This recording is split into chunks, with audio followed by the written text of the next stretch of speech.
Баршаңызға сәлем, қыздар, қалдарыңыз қалай? Бүгін сіздермен қияр менен қызанақты помидорный сокта жабатын ең жақсы тексерілген рецептімен бөлісетін боламын. Видеоны міндетті түрде соңына дейін қарап, өз ойларыңызды, рецептеріңізді бөлісе кетіңіздер. Ең алдымен қиярды осылай екі шетін алып тастап, екіге бөлсеңіздер де болады, бөлмесеңіздер де болады. Осылай 3-4 сағат көлемінде мұздай суға салып қоямыз. Мен қиярды 4 сағат суда ұстап тұрдым. Содан кейін қажет заттарымызды дайындап аламыз. Помидор, жаңағы қиярымызды, ащы бұрышымызды, сарымсақ, лавровый лист және осындай горошка, перец қолданамыз. Укроптың осындай басындағы зонтигімен пайдаланыңыздар. И жасыл бұрыш міндетті түрде осындай жасыл болгарский пайдаланамыз. Қызанақтың шырынын дайындау үшін осындай помидорларымызды 2 рет, 3 реттен жуып дайындап алуымыз керек. Одан кейін банкаларыңызды қажетінше дайындап қойыңыздар. Ең алдымен жұмысымызды қызанақтың шырынын езуден бастаймыз. Блендердің көмегімен немесе мясорубканың көмегімен езіп алып, содан кейін согын шығарсаңыздар болады. Менде блендер болғандықтан блендерменен жақсылап езіп аламыз. Қажет заттардың барлығын мөлшеріменен, салмағымен описаниеге жазып кететін боламын. Төменгі жақтан міндетті түрде қарап, көріп жасасаңыздар болады. Немесе көп жасаймын десеңіздер 2 есе үлкейтіп, немесе азайтып жасасаңыздар да болады. Қызанағымызды толық блендерден өткізіп болғаннан кейін осындай пияздың кез келген осындай қызыл қабында согымызды езіп алсақ, біздің жұмысымыз тез әрі жылдам бітетін болады. Міне осылай қолыңызбен қысып, согын шығарып дайындап аламыз. Кейбіреулер осылай қыспай, тек қана блендерден өткізіп сок жабады. Олай да жасасаңыздар болады.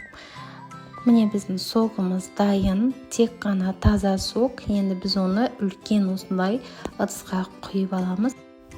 Мендегі бұл ыдыс 15 литр шығады. Газымызды жағып, согымызды қайнатуға қоямыз.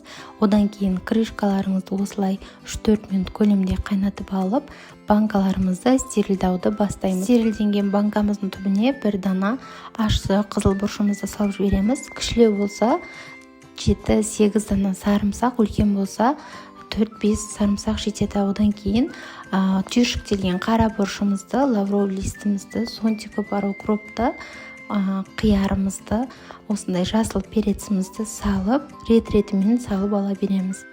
Содан кейін помидорымызды, яғни қызанағымызды да салып аламыз. Егер сіздер согын көбірек болсын десеңіздер, ішін толтырмай салсаңыздар болады заттарын. Егер согы аз болсын, помидор қызанағы көп болсын десеңіздер, толтырып нығыздап салсаңыздар болады.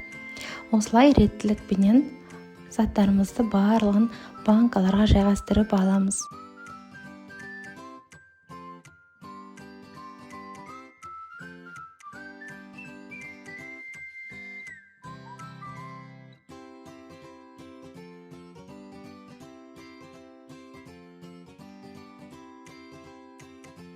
Қызанақ қиярларымызды толық банкаларға жайғастырып алғаннан кейін согымызды міндетті түрде 40 минут, 50 минут көлемінде қайнатып, осылай тұзын көбірек салып аламыз.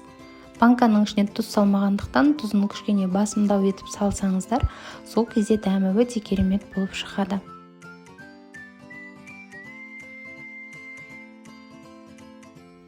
Қырық 50 минут қайнаған согымызды енді банкаларға ақырындап құйып бастаймыз. Бірден ыстық сокты құймаңыздар, өйткені банка салқын болғандықтан жарылып кетуі мүмкін. Кішкене аз-аздан құйып, осылай банканы кішкене қыздырып, шайқап жіберіңіздер де ары қарай жалғастырыңыздар.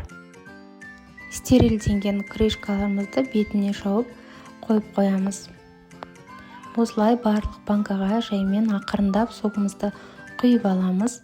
Бірден құймаңыздар, банкаларыңыз салқын болғандықтан жарылып кетеді. Барлық банкаға осылай құйып алдық. Енді бетін осылай шашықпен жауып, сыртынан тағы бір рет орап, 40 минут көлеміне тындырып қоясыздар. Бұл уақыттың ішінде банкаңыздың ішіндегі қияр, помидорларыңыз стерилденіп, қайнап тұрған сокта микробтары өледі. 40 минуттан кейін банкаларыңызды ашып, осылай согын обратно кастрюльге құятын боламыз. Осылай барлығын қайтадан құйып аламыз. Осындай банкаға арналған крышкалар сатылады. Осындай крышканы банкаңыздың қақпағына жабатын болсаңыз, соктарыңызды оңай төгіп ала аласыздар. Екінші рет төгіп алған согымызды 20-30 минут көлемінде қайтадан қайнатамыз. Төгілген банкаларды міндетті түрде қайтадан шашықпен орап қойыңыздар. Екінші рет қайнаған согымызды осылай банкаларға құямыз. Бұл жолы ойланбай құя берсеңіздер болады, өйткені банкаларымыз ыстық болып, шашықтың арасында ыстығы кетпей әдемі болып тұрды.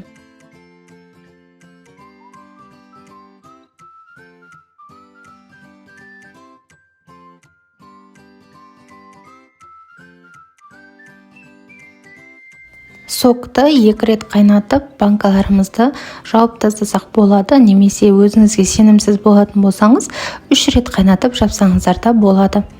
Мен 2 реттен кейін осылай банкаларды жауып, төңкеріп, міндетті түрде үстіне осылай дастархан менен көрпе орап қойдым. Ыстық күйінде төңкеріп, міндетті түрде осылай жасап қойыңыздар. Міне менің банкаларым дайын. Бұл банкалар жабылғанына 2 күн болды. Ешқандай атылмайды, ешқандай ауасы сыртқа көтерілмейді. Өте тексерілген рецепт. Міндетті түрде жасап, өз ойларыңызды комментарийге жазып кетіңіздер. Өздеріңіздің банка жабу әдістеріңізбен бөлісе кетсеңіздер, өте қуанышты боламын.